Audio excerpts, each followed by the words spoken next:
Hey gamers, Maniac here with GameAccess.net. The holiday season is upon a lot of us, and probably one of the more interesting Christmas gift ideas for this year are probably going to be virtual reality headsets. Now, if you don't know too much about this, there is a bit of a learning curve with modern virtual reality options that are currently out there. Stuff that you can get right now as of this holiday season. And I'll be honest with you, the premises and the future ahead of us for virtual reality is actually quite exciting. It's something that I've been following for the past couple of months. It's something that I've been researching even earlier than that. And it's been something that I've been experimenting with more and more recently and things like that personally. So I have some ideas and things like that I'd like to share with you guys for those of you who are interested in taking the plunge into the virtual reality or basically doing virtual reality and exploring what's currently available with virtual reality. Now, first things first, like anything, there are going to be some ground rules of what you're going to need for your house, basically for your living space, that are going to be necessary essentials before even considering adopting virtual reality in general. The first is that because virtual reality in today's day and age is all motion-based, which is great. We want it to be motion-based. It's more immersive. It requires space. If you have a coffee table in your living room, you are going to want to chuck that thing out onto the curb, because that floor space that you got, whether it's between your TV and your couch, or whether it's off into an area that you have where you just have some open space or something like that, is necessary. Otherwise, you're not going to be able to explore full motion reality. Virtual reality controllers are motion controllers, not that dissimilar than the Wiimote, 10 years, 10 so years ago, basically. Syncing and things like that are going to require you to be able to move your hands, extend your arms, turn around, stand, duck, that sort of thing, basically. And if you intend to do that, then you need the space to do that safely. If you can't get the space, maybe you should consider holding off or investigating further options. Now, that all having been said, virtual reality tracks these days based upon two possibilities. One, internal tracking, where your headset has built-in sensors that will track itself, as well as sensors for your controllers, so that it knows the placement of the controllers and things like that, the direction of the controllers, what hand is holding it, that sort of thing, basically. Or the option for external sensors, which would be placed in the room, that would then track your controller placement and your headset, your head placement. What option you pick is going to be entirely dependent upon what VR headset you pick up and what its functionality is. So something that you're going to want to research when you're looking at headsets is going to be, how is this thing tracking? Does it have its own internal headsets? Does it have, does it have its own internal sensors? Does it require external sensors? Do I have the space for those external sensors? Definitely something that you should definitely be looking at when you're looking into buying headsets. Look up reviews. The reviews will tell you those answers. I'll go over a couple of potential options as time goes on, basically. The second thing is, what purpose do you want your headset to serve? Are you trying to play some specific games? If you're interested in a specific game, and that specific game is tied to a specific platform, you will need to, your hands are going to get tied at that point. You will have to purchase that platform or that headset to be able to play this specific piece of software that you want. That having been said, in today's virtual reality options, software is made to be multi-platform a lot of the cases. So if, let's say, for example, there's a game that was released on Steam, there's a chance that there's a game that's going to be released on Meta, that sort of thing, basically. We won't talk too much about that, but multi-platform content is a thing. But then again, so are exclusives. And please be conscious of what you want to play when you're interested in picking up a specific headset. Now, let's break down to the 3 potential headset options that consumers have today. There are essentially 2 major ways that a virtual reality headset works. One, most people are going to be familiar with. The second, which is the more recent option, is not going to be an option that most people are aware of, but I'm going to make them aware of it. The first is an externally tethered virtual reality headset. I don't have one of those that I can show you guys. But most people, when virtual reality was first released, realized that virtual reality systems themselves are basically just headset, microphone, lenses, screens. They would then be tethered to something externally that would be doing all the computations for the graphics and sound and stuff.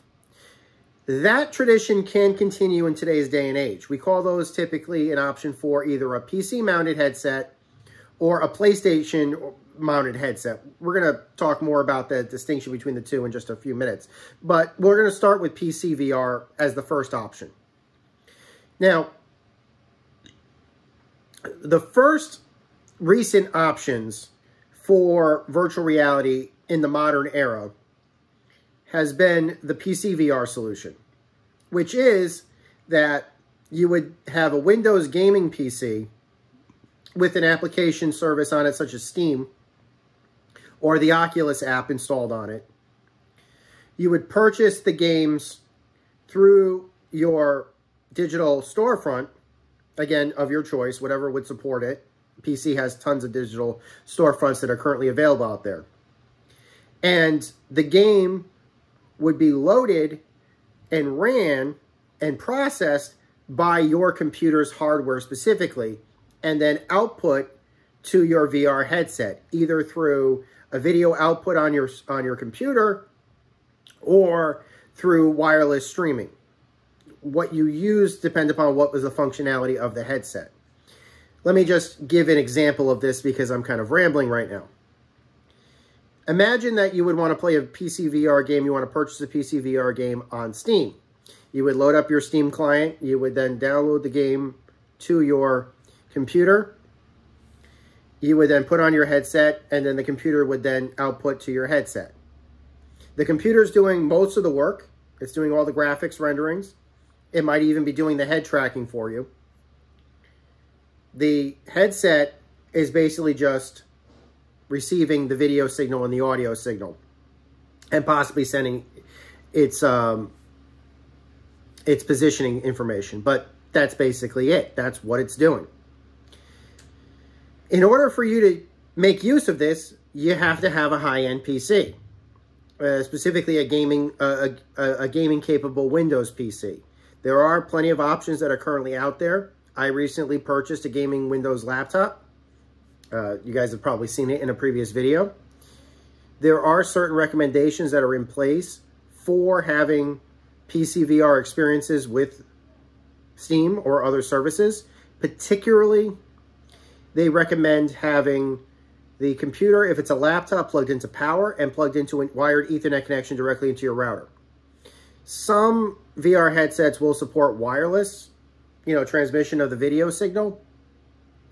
And Steam recommends, and some of the other services recommend, such as Oculus's app recommends, that you wire your computer directly into the router and use a Wi-Fi 5 signal to go into your headset, so that you can, that you can get basically less interference, less latency, that sort of thing, basically. There are some headsets that require you to use a Thunderbolt cable. We won't go into that too much. Personally, I do not like using cables in VR. Even with long cables, because of the free motion of movement and everything else, especially for what games are going to require you to, how games are going to require you to move. I personally if I'm moving around and spinning and spinning and spinning because I have to in certain games, if I have a cord connected to me, it's going to wrap around my body. And there are warnings in place in certain games where that is a concern. Maybe it could, you don't want to risk that. So personally, I would recommend not getting a corded headset or a headset that requires a cord. Charging, don't worry about that. That's a separate issue. But I prefer not to have active cords for my games. A very similar secondary option to the PC VR solution is the PlayStation VR solution. Now that substitutes a high-end gaming PC with having a PlayStation 5. Well, a PlayStation 5 costs $500. No big, you could get one from the local store, basically. Some of you probably already have PlayStation 5s. Those will work in VR. However, if you intend to go the PlayStation VR solution, you have one headset that you can purchase for it, the PSVR 2. That is the VR headset that you're going to use. That is the only one that is compatible with the PlayStation 5, with the exception of the previous PS4. But we're kind of just going to gloss over the PS4 headset for a second, but don't worry about that for this moment. And you will play the options of whatever is currently available for download and purchase through the PlayStation 5 PlayStation Store. That is your option. The PSVR 2 will only play PSVR 2 dedicated games. I understand that in the previous generation, there was a PSVR that went with the PS4. That is a separate system and a separate headset. And there is no software compatibility, as far as I know, between the PSVR 2 and PS4's VR games. However, if you have a legacy PSVR that was meant for the PlayStation 4, if you can get an adapter from Sony, which may or may not still be available, you can get PS4 VR games to run on your PS5, but it won't work with the PSVR 2 headset. You have to still have your original PlayStation VR headset, and some people don't, and some people can't get the adapter. But theoretically, it's possible. But you will only have options for whatever your PlayStation purchase games are. That having been said, there are plenty of PlayStation VR exclusive games that people are going to want to play. I admit that. That's certainly a potential solution. And there are multi-platform games that are also going to be available on the PlayStation VR 2. Certainly a viable option. And the PlayStation VR 2 can have a lower price point than some of the other options that I'm going to be presenting you in just a minute. So I would recommend doing your research on that, but there are certainly options that are available. And to be honest with you, in that point, it's going to come down to exclusive software. The third option, which is the option that I personally went with, is what I'm going to call the standalone VR headset.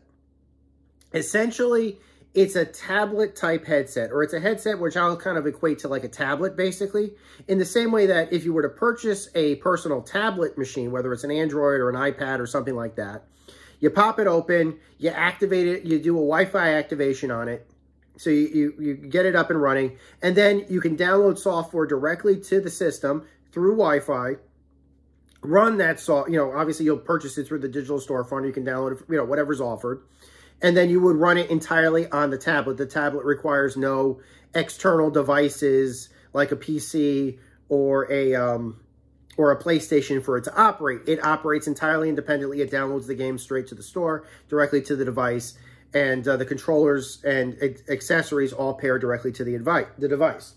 The poster child for this is probably the MetaQuest line of headsets. Of that, this is the MetaQuest Pro, which is my preferred headset. It is entirely independent. It does require online activation through a smartphone, but once that's done, this pair directly to my Wi-Fi, and I download all of my games and stream all of my content directly to this. It does not require access to a PlayStation or a PC for it to function. It runs all the games on its own internal hardware. It does all of its own head tracking. It does all of its own internal motion tracking, and the controllers that it comes with do their own tracking as well. So there is no need for external sensors with that. That having been said, that headset I just showed you is currently $1,000 with its controllers, with its cleaning cloths, with its caps and everything else. So it is probably a more expensive solution than some of the more standalone devices. It is certainly more expensive than the PlayStation VR 2, which is $500 currently, not including the price of the PlayStation 5, which you would need. But it has its own internal games. If I want to play a game like Ghostbusters Rise of the Ghost Lord or Iron Man VR, all I have to do is just simply pick the game up on the Quest store. It downloads directly to the headset. I start it straight from the headset, no differently than I'd start an application on my tablet or my smartphone, and I am off flying through the sky. That is the standalone option. But with recent updates to the Meta hardware, there are other Meta options that are currently available. One of them, of course, is the Quest 2, which is currently being outmoded. That is a slightly lower spec version of this headset. It has lenses that are not as good. It has screens that are not as good. It has camera sensors that are not as good.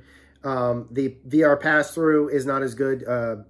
So depending upon the price and things like that, some people have chosen that they don't want to use a Meta Quest 2 anymore. They've either decided on a Meta Quest 3, which has higher resolution screens, better lenses, better motion tracking, or a Quest Pro, which is what I prefer. But here's the best part. If you choose to use the standalone route, like I did, Meta has been adding PC VR functionality, streaming capabilities to it. Prior to the Meta Quest was the Rift line of Oculus headsets. That software, not all of it has been ported to the Quest platform. But the Rift software still is available for purchase and download. There are games out there like Wilson's Heart, for example, or Psychonauts Rhombus of Ruin that I really enjoyed, that I want to be able to play on my Quest. But my Quest is not a Rift. It's a standalone unit. Oculus software does support the Quest line of headsets. Just simply keep your eyes on the Quest store to see what's currently compatible. You would have to download your software to your PC and run it on the PC, but this basically kind of has the best of both worlds, both PC and standalone support on it. And more recently, Steam has announced that they have released the AirLink application for this, or the Steam Link application for this, I should say. And that basically allows for wireless streaming of your Steam VR games straight from your gaming Steam PC to this, or to the Quest 2 or Quest 3. That is a game changer in my opinion, because all I want to be able to do is simply just put on my headset. Even if my PC is running, I want it to be able to just simply connect to its own controllers, put on the headset, switch it on, and be able to choose what do I want to play at that moment, or what do I want to run with that moment. And even though obviously this cannot interface with the PlayStation with the PlayStation 5, it basically can do two functions in one, PC and standalone. And right now, it seems that when it comes to standalone software support for standalone VR headsets, Meta's got the most software support that I've seen from third parties, at least for its standalone purpose. The rest of it has all kind of gone to Steam. And PlayStation VR does have exclusives, but when it counts versus, you know, again, make your choices there. As for the future of VR, there are a lot of disagreements about that. We know that Apple will be releasing a VR headset early next year, possibly in January. It is very expensive. It's about at least 3.5 times as expensive as the current MetaQuest Pro. I think the target price for it is $3,500 US. The Quest Pro is $1,000. Quest 3 is $500 in comparison. It does offer, or is said to offer, direct connections to Macs. Basically, it syncs over looking at your Mac screen. It will do hand tracking, so controllers are not necessary for it. It also will basically allow things like second screen and have its own direct applications. They basically said they're going to be porting over the Apple Arcade and all of the games from Apple Arcade that you can currently play on, like the iPad, for example, or the Apple TV, as well as several dedicated applications for it. It also will support 3D video playback for films and things like that. That's a bit of an interesting concept. However, Apple's solution does not mention VR gaming. Apple Arcade is not considered VR gaming. It's basically just 2D gaming on a virtual screen, basically. You can already do that with most VR headsets. They claim there's a higher resolution to that, which is probably why the price has been increased, but that's basically Apple's solution. This video is being produced before those devices have been released. I'll probably do a follow-up video if I ever get one of those things. But essentially speaking, right now, I'm probably going to be sticking with my Quest Pro for the time being. I'm pretty happy with it. I'm happy with the games that I can currently play on it. There are no Quest 3 exclusive games. Pretty much anything that runs on the Quest 3 will run on the Quest 2 or the Quest Pro currently. And like I said, if I can play games on Steam through Steam Link, I got that going for me too.